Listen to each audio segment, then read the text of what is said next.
Hello YouTube, this is Billy.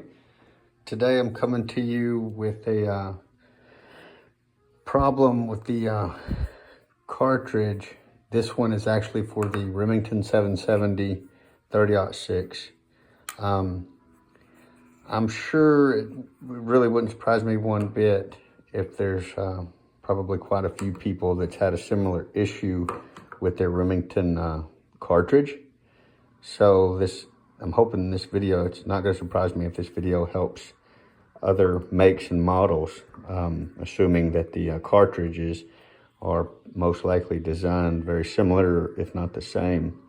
In any event, the issue was I couldn't put more than one or two. In fact, I'd put one in the actual barrel loaded, and I'd only have one in my cartridge here.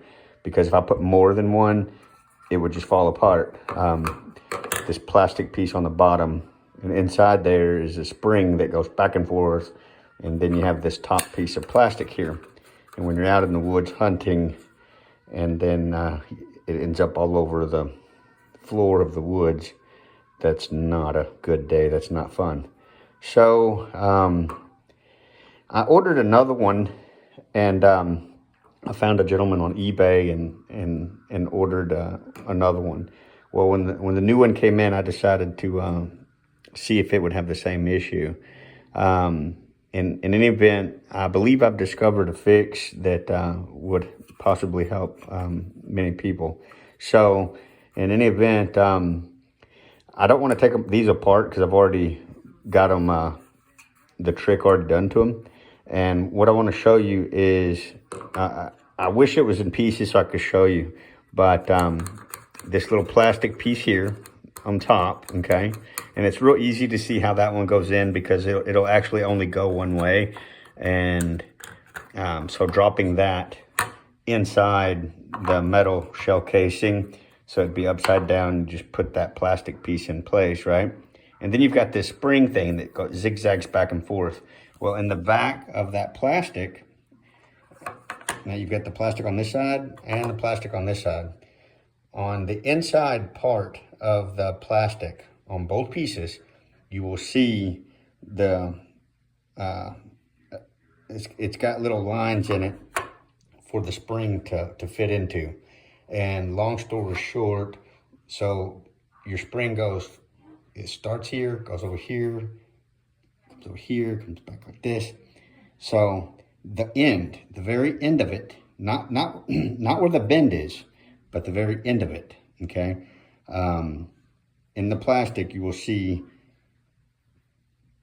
like a little line. It'll have a line on both sides. The end will fit right in there, okay? So on both sides of the plastic, on this one and this one, when that spring's in there, you want that end of the spring to go right between those two little lines. The end of it will right inside the end, right inside those two little lines. Okay, so you've got your little shell casing, and it's upside down. It's like this, right? And then you put the first piece of plastic in, and like I said, it'll only go one way. Now, when you put the spring in, look at the inside of that black plastic piece, and those two lines that are pretty close together. Put the spring in to where the end of the spring drops right inside those two little lines, okay? And then just set it into place. And now you have to push down on the spring at the same time that you put this piece of plastic on, okay? And same thing, on the very end of the plastic, on the inside of it, you'll see the same two lines. Well, the very end of the spring where it just comes to an end, not on the bend side, because, it's straight, and then it bends and comes back this way, and then it bends and comes back this way.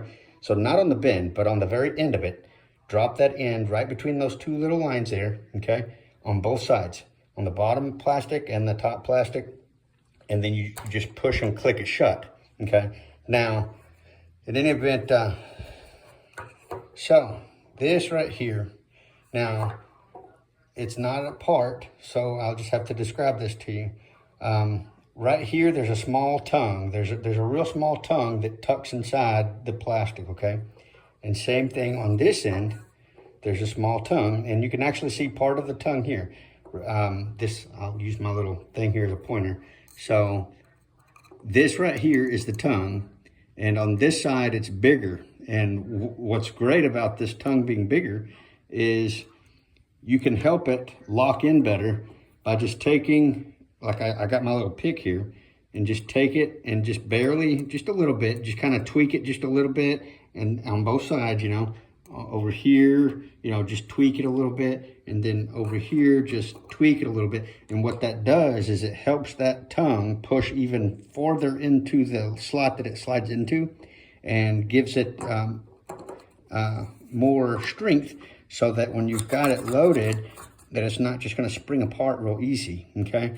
Because now on this one, you can tell I've already tweaked it a little bit. If you look closely, you can barely see right there where I tweaked it a little bit and where I tweaked it a little bit, okay? Now, that's only on one side, because on the other side over here, the tongue that's on this side is very little. On that real little one, I just took a pair of pliers and just barely, you know, pulled it so that it would spread out. You know, both of those tongues, you want to spread them a little bit further apart from each other. That way, when you force it to click shut, and it locks into place, because that tongue locks into that piece and that tongue locks in on this side. It gives it, makes it stronger, so that you can actually be out in the woods and it not fall apart. So for anybody that this video may help, and here's my other one, and I went ahead and tweaked it too. You can see right there, that little bit where I tweaked it, right there. And all I did was take the little pick and stick it in there. All I did was stick it in there and just kind of tweak it just a little bit. And all that does is help that tongue push further into the slot where it fits on that little plastic piece there. So, in any event, for anybody this video may help, well, good luck out there. Bye.